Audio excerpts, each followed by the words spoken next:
So why are we here today? For a number of reasons: to celebrate an important milestone for this project. Some of our first homeowners are moving in after years and hard work. The ground that we stand on now today used to be a private parcel and some extra land that the city controlled. And we worked together so closely with this community to build what you see before you today, new townhomes, 90 of them. In the next phase, 100 new senior units, retail uses, open spaces, and maybe most importantly, part of a renewed center of this community. It's a type of project EYA loves to work on. We're able to provide new attainably priced housing. We're able to collaborate with the community in really important ways.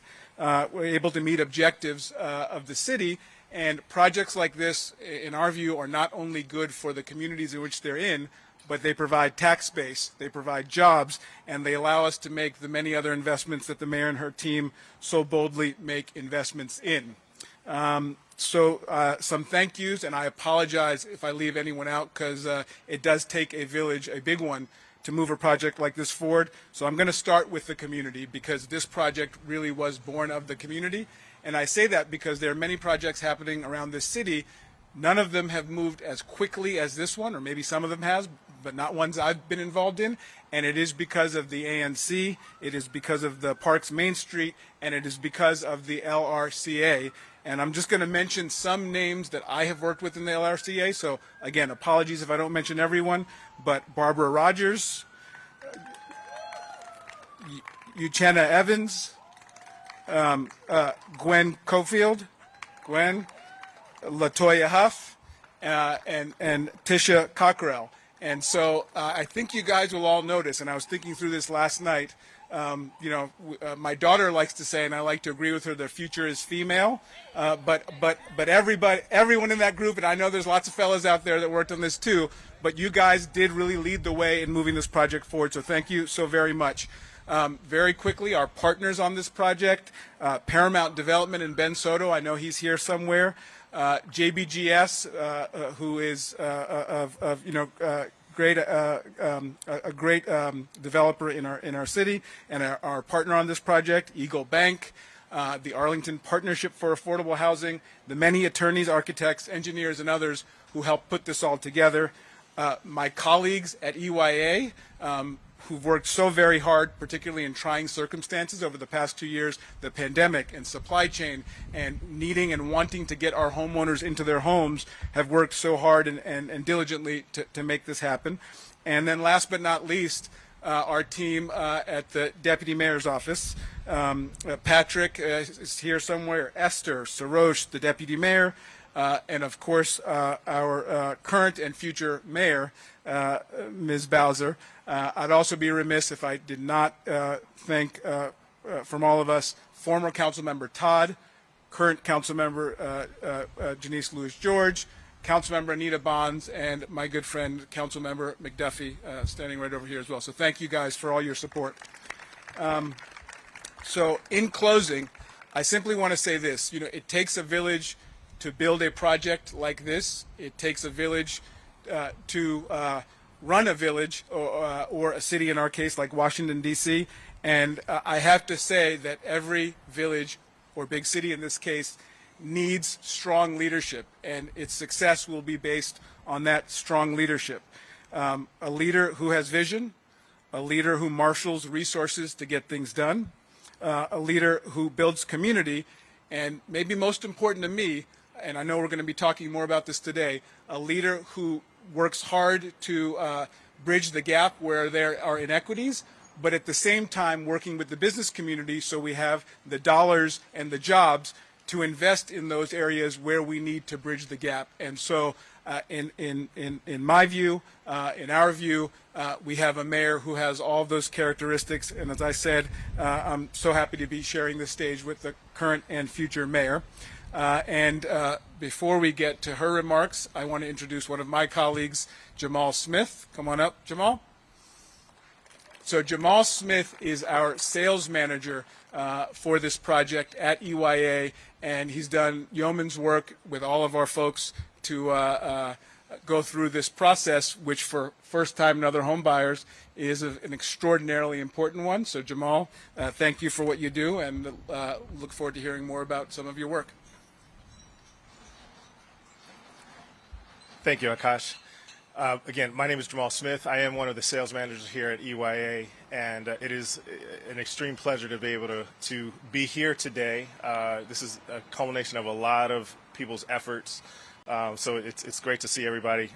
One of my main job is being responsible for the community and meeting with prospective homeowners, helping them identify the right home site. We go through the options and being able to personalize their home to their specifications. So it's always a rewarding process when I'm able to just, work with such a wide cross section of purchasers, but in particular first-time buyers, because getting them from being in a renting position to home ownership is a monumental feat in and of itself. So very happy to be here, and I guess in being able to work with homeowners, I was able to meet with Jimmy and Alexis. I'm sorry, Jimmy and Neonda Alexis. They're newlyweds, and they were able to purchase their first home here at Riggs Park Place, and have recently just celebrated their settlement last month. So I would like to introduce them, and they can kind of share with you their experience.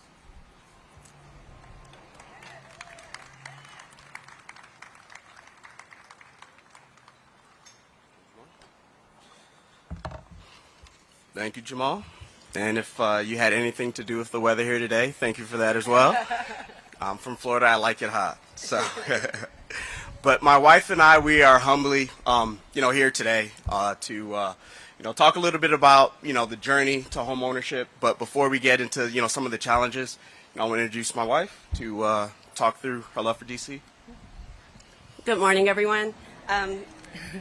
My name is Neonda Alexis, and as my husband just mentioned, so I am a DC metropolitan area native. I was born and raised in Prince George's County, Maryland, and so I really spent a lot of time in DC proper growing up, whether it was going to the children's museums, other Smithsonian's, monuments, dinners. We also had a lot of family in the city.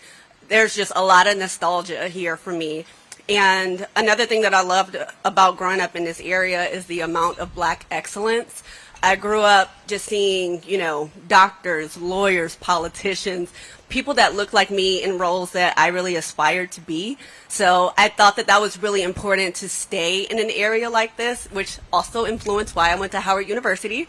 And so, And so I was able to live in the city for 4 years, and after I graduated, that was definitely a huge goal of mine to come back into the city, but more specifically come back as a homeowner. So we're just so excited to be here because even in my adult life, if I'm hanging out, I'm usually hanging out in the city. So whether it's, brunch, dinner, we love comedy shows. We see stand-up comedy probably every week. We love live music, jazz. We love art galleries, just really the whole gamut of everything you could ever want is right here in the city. So we're very happy to be here.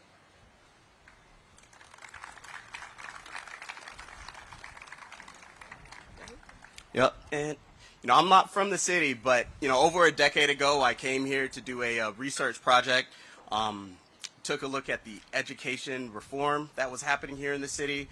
Spent a lot of time in Southeast, met with teachers, parents, students, community organizers, and realized it was a place that wasn't too dissimilar from where I grew up. And so just overall, just fell in love, with DC, fell in love with the energy. Fast forward, I've been here for 8 years, met my wife. We got 2 dogs, and, so it's just, a place that I realized that we're setting roots. House is right there, and we're staying for a while. All right.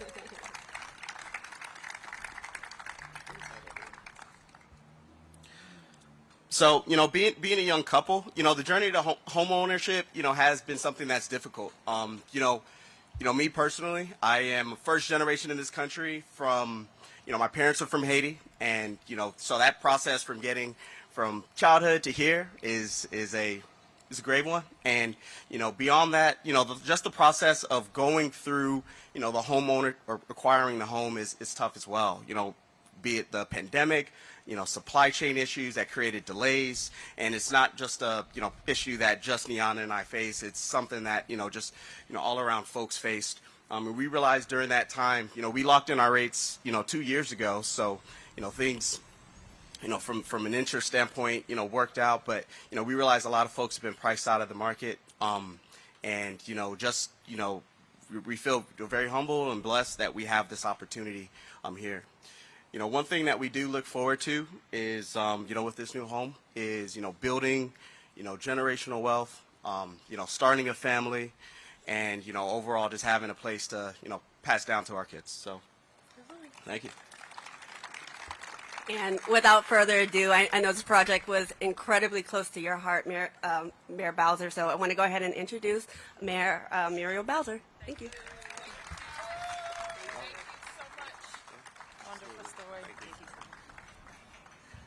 Let's give our new homeowners a big round of applause. Nyanda, the Alexis family. I'm Muriel Bowser, your mayor. Welcome to Riggs Park.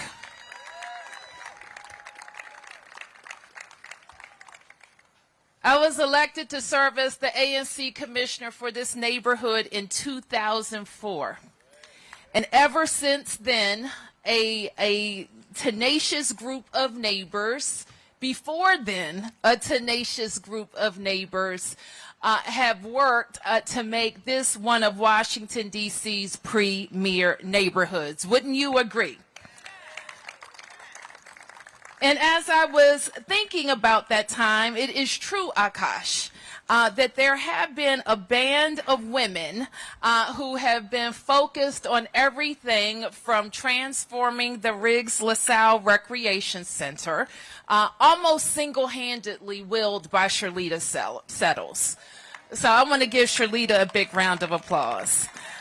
I want to give all the women and boys and girls of the Lamont Riggs Steelers who played on that ball field a big round of applause because they played in some tough conditions.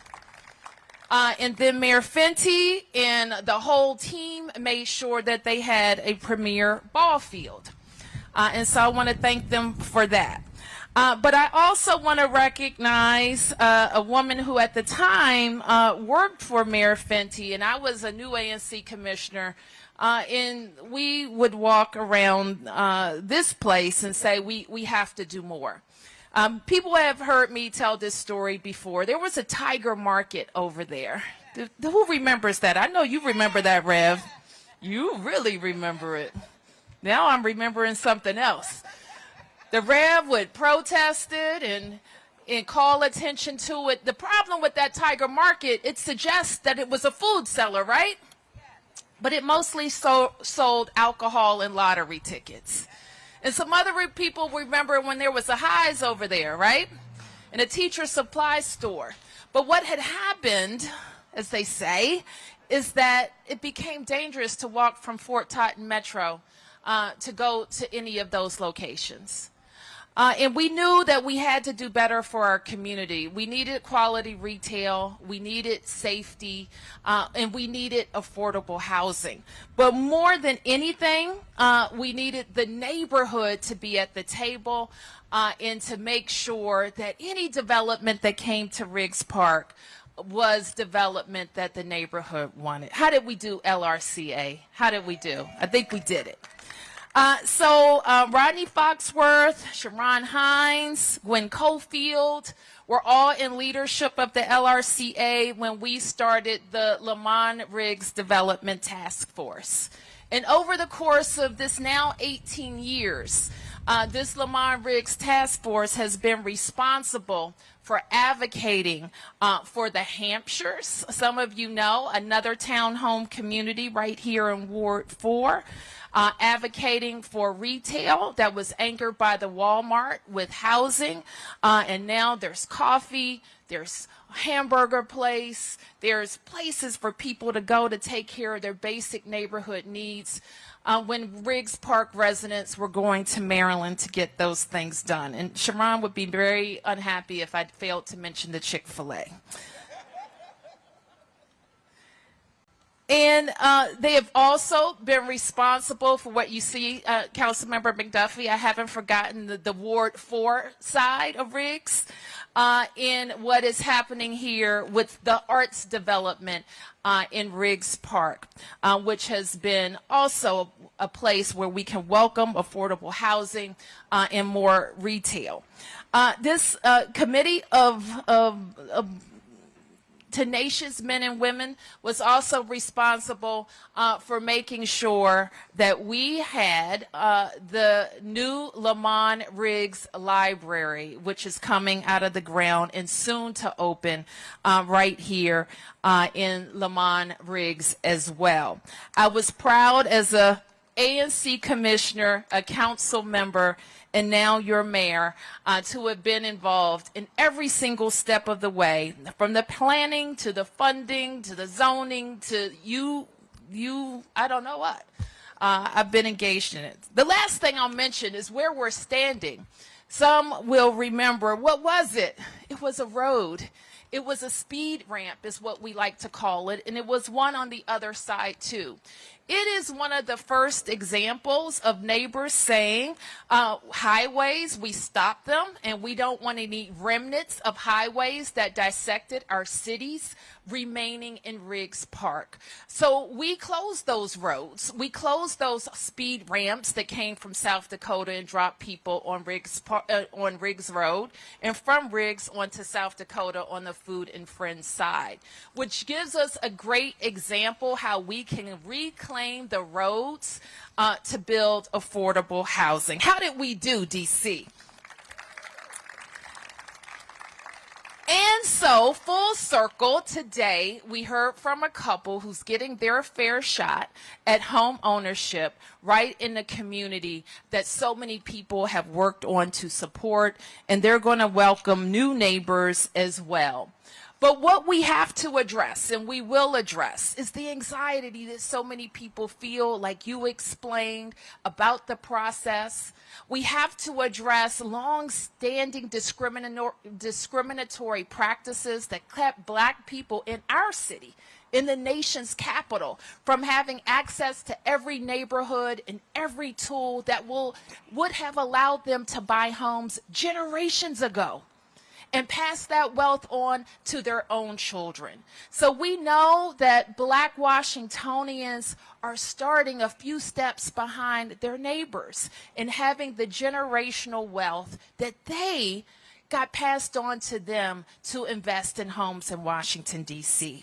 So that's why this year I proposed a legacy initiative, $40 million worth of programs and services that would focus on how to make up for those past wrongs. And today we are celebrating the first $10 million of that investment. I want to thank and acknowledge Councilmember Anita Bonds. Councilmember Bonds is here in the front, and Councilmember Bonds is the at-large council member for housing. And she has had the difficult job that she was up for of protecting the $1 billion of affordable housing dollars that I have proposed over my tenure as mayor to the council. And she has protected every single penny of it. And we are investing and have invested those dollars where we will create 36,000 new units of housing in the district. And this is an example of the type of housing that we could create. We were together recently as well celebrating senior housing that has been created in the district. And I'm proud to say there are examples like this in every single ward of the District of Columbia. Now, we have done a strike force related to housing previously. And here's the thing about the strike force. It's short-lived. That means that I give all the participants an expectation of how long they have to do their work. In this case, we hope the strike force can do its work this summer so that we can have actionable recommendations so that we can start the work of the Black Homeowners Fund by the time these budget dollars are available on October 1st. Are you with me, strike force? I am also pleased that to name the leaders of this strike force and the members of the strike force today. I want to start by naming the staff co-chair. She is the interim director for the DC Office of Planning, and she also very much knows Ward 4 because she was our Ward 4 planner. So please stand up and welcome Anita Cozart, co-chair of the Black Homeowner Strike Force. I also want to name her co-chair and someone who knows a lot about making sure people can get in homes, and he knows a lot about Ward 4 and making sure the government delivers, right, Rev? Reverend Graylin Hagler, who is the senior minister of the Plymouth Congregational Church, United Church of Christ. And I will also like to read several members of the task force as well, and I expect the co-chairs to appoint committees and invite others to serve on committees as members. So we'll list the appointees. Some of them have joined us today, and if you're here, please join me at the podium. So Sheila Alexander Reed, who is the Senior Vice President of Business Development at BiaSync. S. Catherine Allen, who is the President of Answer Title. Sasha Angus, President and CEO of MANA. Diedrich Asante Muhammad, Chief of Membership, Policy and Equity at the National Community Reinvestment Coalition. Harrison Beecher, President of the Greater Capital Area of Realtors. Ellis Carr, President of Capital Impact Partners. Ayanna Douglas, Realtor at Compass. Ann Ford, Community Member and Neighborhood Legal Services. Babatunde Alayede, President and CEO of Marshall Heights Community Development. Joanne Savage, attorney at the Legal Counsel of the Elderly. Suzanne Slater, co-president and CEO of Habitat for Humanity. Harvey Yancey, principal at H2 Design Build. And the D.C. government members are Anita Bonds, chairperson of the Committee on Housing and Executive Administration, Reverend Thomas Bowen of the Mayor's Office of African American and Religious Affairs, Brenda Donald, the Executive Director of the District Columbia Housing Authority, Chris Donald, the Executive Director of the District of Columbia Housing Finance Agency, Amber Hewitt, the Director of the Office on Racial Equity, Drew Hubbard, Interim Director of the Department of Housing and Community Development, and Karima Woods, the Commissioner of the Department of Insurance, Securities, and Banking. So, ladies and gentlemen, this is your Black Homeowners Strike Force, chaired by Anita Cozart and Reverend Graylin Hagler. And I know that they are itching to get to work, to devise the programs that will help us meet our goals. And I should say something about goals.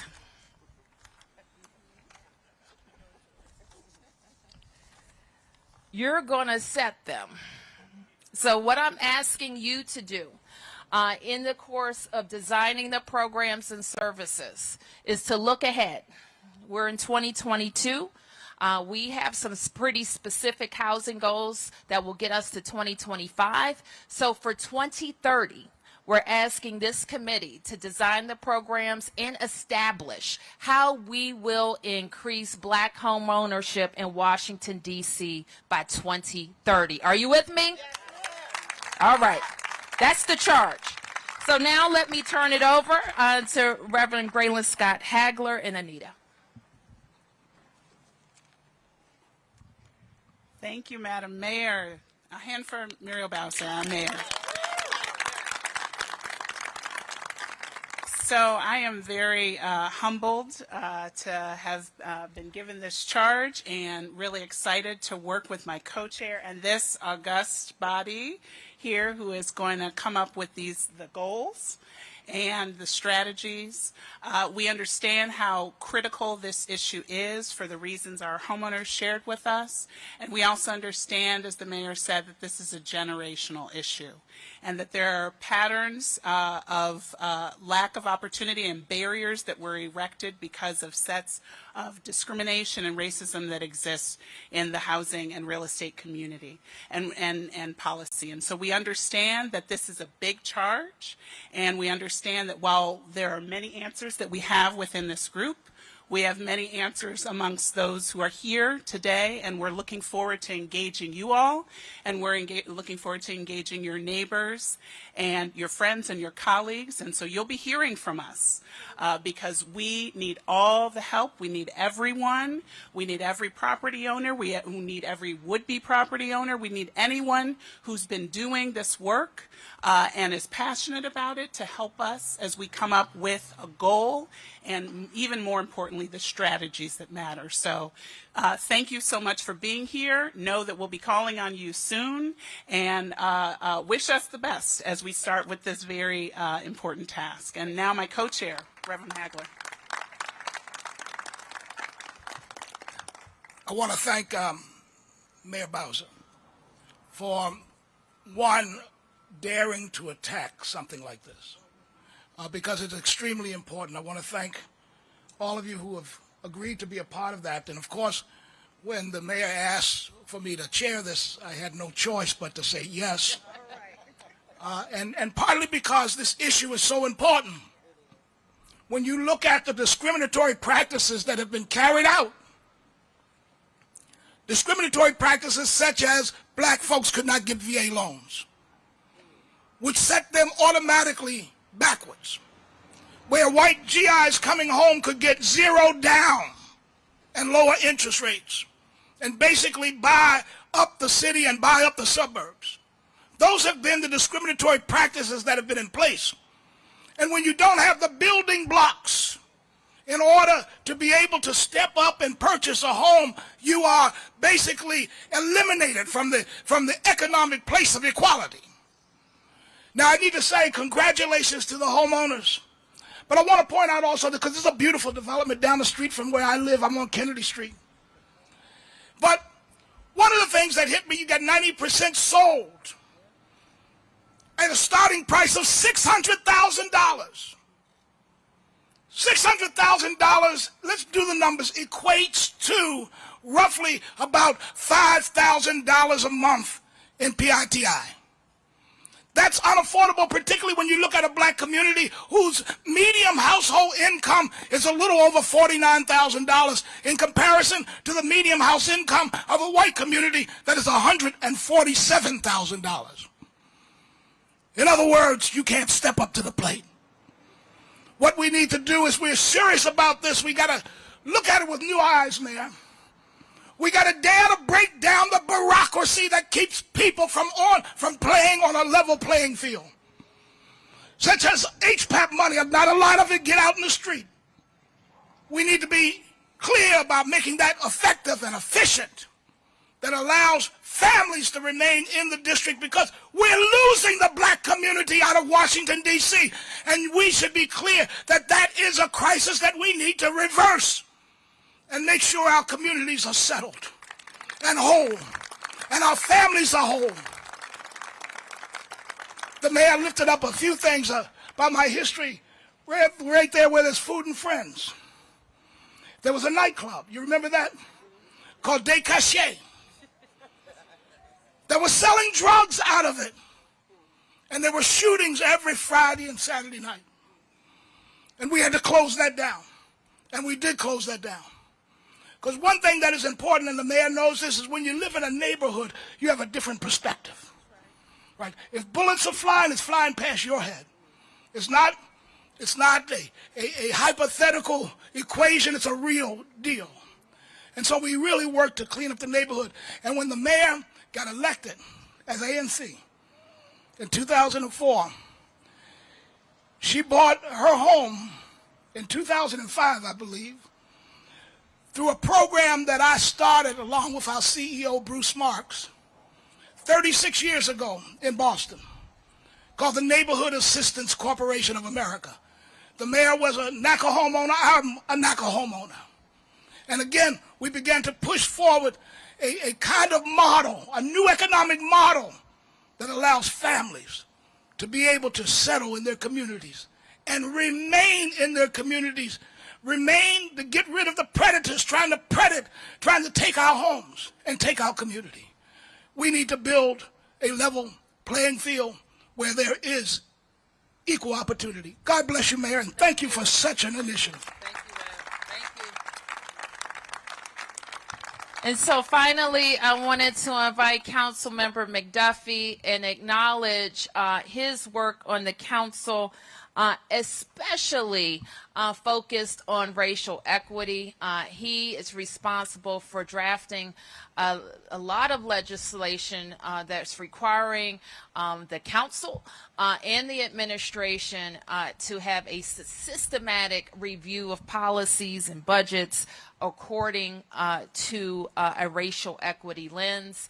And I have been privileged to hire our first chief equity officer for racial equity, and I acknowledged her earlier. Where is she? Amber Hewitt, who is right here. Councilmember McDuffie. Thank you, Madam Mayor, and good morning, everyone. When I was thinking about what I wanted to say today, I did not factor in the fact that I would have to follow Reverend Hagler. So let me acknowledge that first. Great remarks, Reverend Hagler. My name is Kenya McDuffie. I'm council member for Ward 5, but I'm also council of the Chair's Committee on Business and Economic Development. That's important because I've had the opportunity over the last several years to work with Mayor Bowser, Deputy Mayor John Falchicchio, and the team at Denpit and others to do a number of things that focus the city more on racial equity, social justice, and economic inclusion. When Reverend Hagler mentioned the cost of buying a home in this beautiful community to come, he mentioned how it might be, for some people cost prohibitive, right? The reality is, for some people it won't be.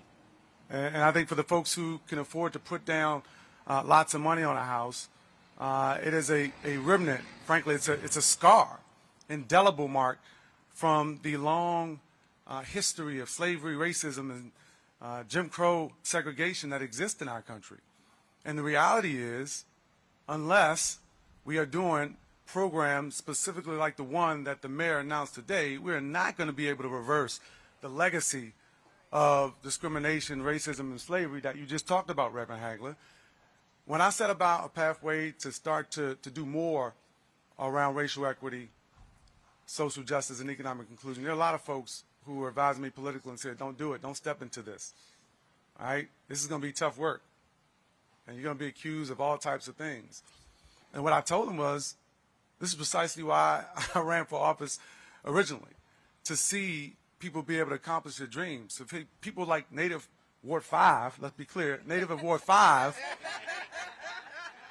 who become our mayor, but also to buy her first home not far from where she grew up, right?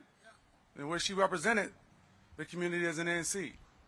My brother, Damien McDuffie, is an ANC right across the border in 5A01. He and my sister-in-law, they bought their first home not far from here, almost 20 years ago.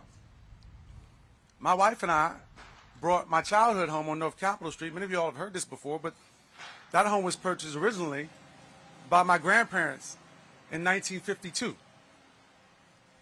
It's only 4 years after the Supreme Court decided in a similar case, Shelley v. Kramer, that the federal government can no longer enforce racially restrictive covenants. My home had a racially restrictive covenant on it. The issues that we face today are not just in home ownership. They're in business ownership. They're in whether you're trying to start a tech company or you're trying to buy the building where your hair salon is. Our city, through the work that I've been championing at the council with Anita Bonds and my colleagues at the council, the work that I've been doing hand in hand with Mayor Bowser, is changing the odds for people in this city. And I want everybody to recognize the intentional nature of this work. This is not just the DC Homeownership Fund. Is it, Mayor? Nope. This is the Black Homeownership Fund. Because the people,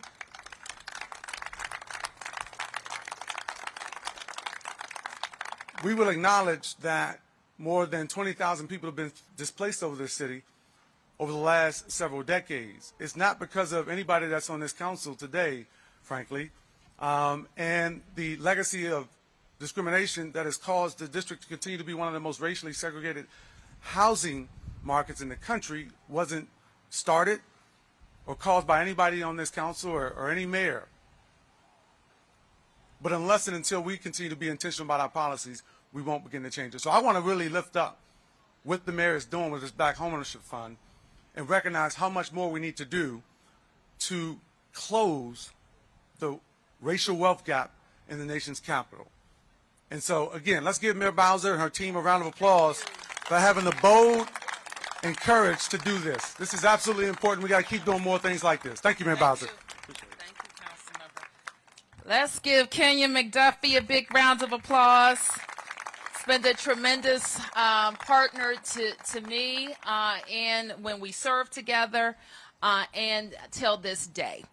So with that, we're going to take a few questions. Then we're going to cut a ribbon from our press. And we may have a few for minutes for community as well. Yes.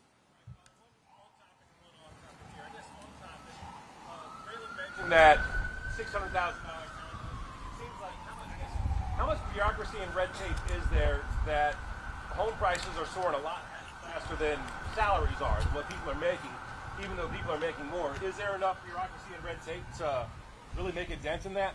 Well, I don't think bureaucracy or red tape have anything to do with the pressure on housing prices.